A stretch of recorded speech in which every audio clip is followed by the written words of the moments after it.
Now, you heard at the top of the programme details about the US President's visit and the likelihood of traffic disruption in Belfast. But how are businesses in Enniskillen preparing for the G8? Well, Naomi McMullen has been to Fermanagh to take a look.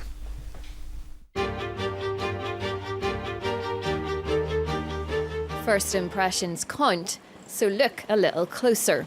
Fake shop fronts like these have put Fermanagh on the map ahead of the G8 with some international headlines. Closer to home, it's perhaps not exactly the type of publicity the town would have wanted.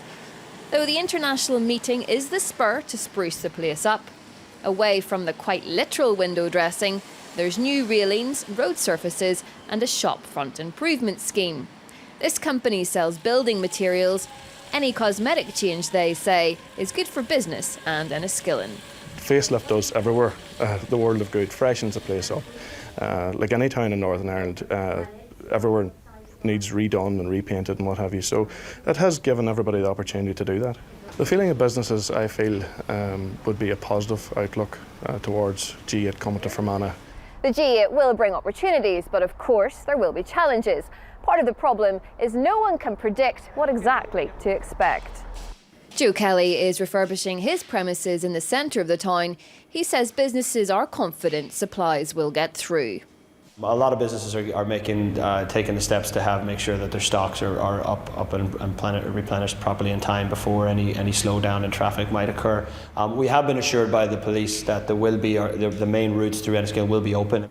Also open, some new telephone masts. Based in Curran, this one is to help with communications during the conference, but it will be taken down once the leaders leave town. It can be tough to get a phone signal in parts of Fermanagh. Private companies run the networks. In the commercial world to stay, it has to make economic sense. Yeah, there is an urban-rural divide. So Fermanagh or regions like that is less numbers, and it's harder for the providers of broadband and mobile network coverage really to make the case to filter out coverage to these areas. In the long term though, the coverage in Fermanagh should improve as the technology does. For a more immediate benefit, look no further than the Curran resort itself. The G8 has given the hotel a stay of execution, so jobs have survived in the short term. And there are whispers of a big investment conference in the autumn. So far, most of the cost of the G8 is being picked up by the Treasury, but the executive will have to stump up some cash at around 7 million. Of course, we won't know the total cost for the whole event until it's long over. But for anyone expecting the G8 to bring a dramatic change to our economy, that's likely to be simply unrealistic. Naomi McMullen, UTV Live.